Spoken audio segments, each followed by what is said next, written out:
안녕하세요. 체인지 성경입니다. 오늘은 구약 역사서 중에 사사기를 함께 공부해 보도록 하겠습니다.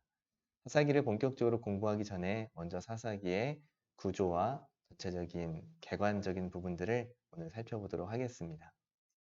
사사기는 여러 가지 특징들을 가지고 있는데요. 먼저 첫 번째는 처음에는 시간 순서로 이 사사기 내용들이 가지만 마지막 뒷부분에 있어서는 시대적으로 앞선 시대의 사건이 뒤쪽에 위치함으로써 시간 순서로 기록되지 않았다는 특징을 가지고 있습니다. 수미상관 구조를 가지고 있는데요. 앞과 끝이 동일한 주제를 가진 그런 본문들을 배치함으로써 그 사건들을 기록함으로써 하나님의 의도, 하나님의 메시지를 우리에게 드러내기 위해서 이 사사기가 그렇게 본문 내용들이 편집되었다 하는 것을 우리가 볼 수 있겠습니다. 그래서 이 사사기는 이스라엘이 범죄하면 그 범죄에 하나님이 진노하시고 그것 때문에 이스라엘을 징계하시고 그 징계에 견디다 못한 이스라엘이 회개하고 하나님 앞에 부르짖으면 사사들을 보내어서 이스라엘을 구원하시는 범죄, 징계, 회개, 구원 이 패턴이 계속해서 반복되는 구조를 가지고 있습니다.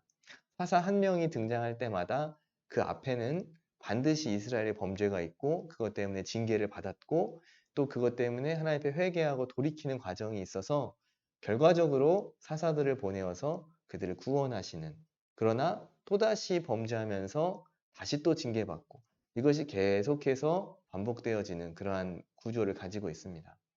문제는 무엇이냐면 이 사사들이 한 명씩 등장할 때마다 이스라엘의 구원이 진행될 때마다 그냥 당연히 구원하시겠지가 아니라 이스라엘의 죄악이, 이스라엘의 범죄가 점점점 심해진다는 데 있습니다. 점진적으로 타락해 가면서 점점 그 악이 더해져 가는 것이죠. 온니엘 초대 사사로부터 시작해서 거의 뒷부분에 가면 삼손으로 이야기가 거의 마무리가 되는데 점점점 사사들의 이야기가 진행될수록 이스라엘의 우상 숭배 그리고 하나님에 대한 악을 행하는 것, 하나님에게서 떠나는 일, 이러한 일들은 점점 심해진다는 뜻입니다. 그러면 악이 클수록 하나님의 징계는 당연히 더 세지겠죠. 많은 전쟁과 또 더 많은 대적들, 그리고 이스라엘 안에 내전, 뭐 여러 가지 방법들을 통해서 하나님께서 징계하시고 그것 때문에 한번 고통을 당할 때마다 더 아주 울부짖다시피 하나님 앞에 그렇게 회개할 수밖에 없습니다. 그런데 한번 그렇게 경험을 했으면 그 다음에 같은 죄를 저지르지 않아야 하는데 문제는 그렇게 구원을 받고 나서도 또다시 같은 죄를 반복하고 오히려 예전보다 더 심하게 범죄한다는 데 이 문제가 있는 것이죠.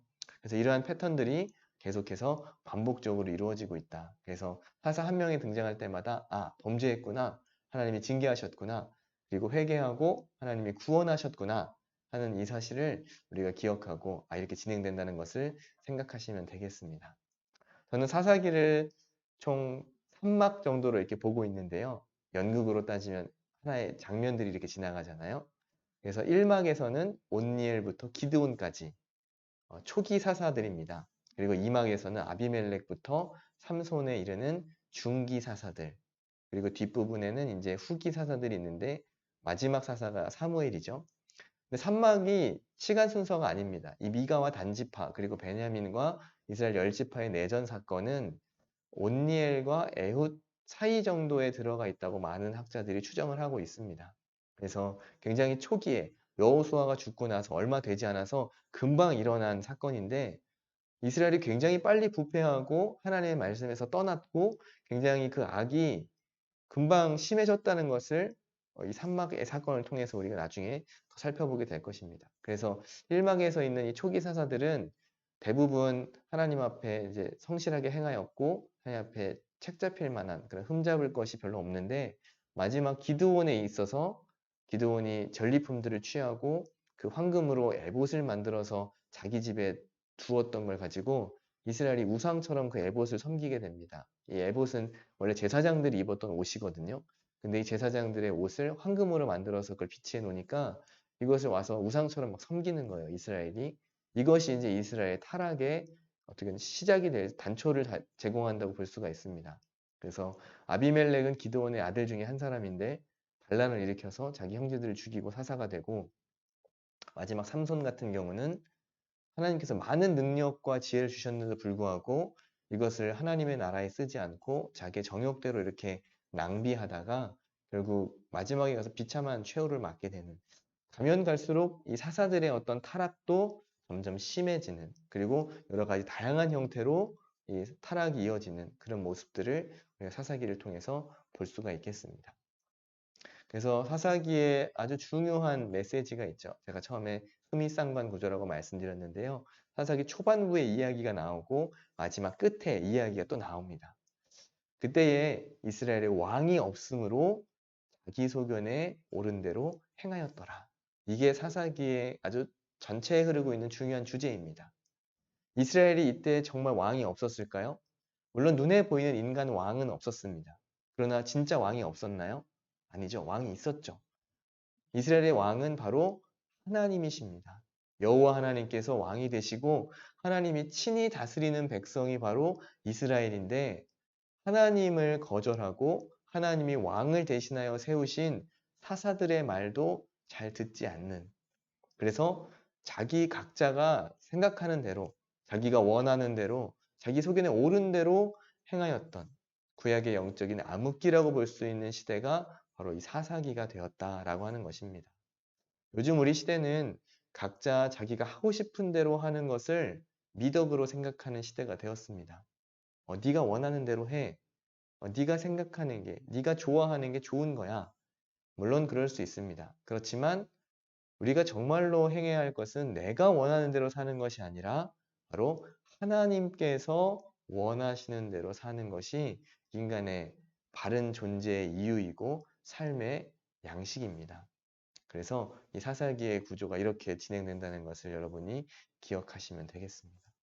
사사기 전체에 흐르고 있는 아주 중요한 메시지, 하나님께서 원하셨던 하나님의 나라는 무엇일까요?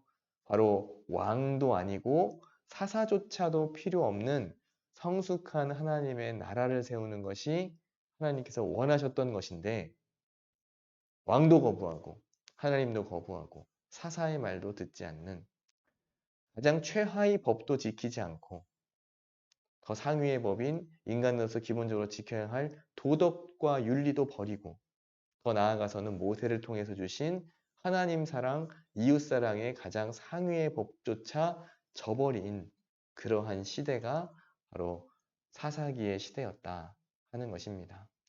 하나님께서는 이 세상을 다스리실 때 계명, 율법으로 다스리시기보다 사람의 인간의 선한 양심, 즉 도덕과 윤리를 통해서 다스리시기를 원했고, 더 나아가서는 도덕과 윤리를 넘어서 하나님을 사랑하고 이웃을 사랑하는, 그래서 모든 율법의 완성은 바로 사랑이죠.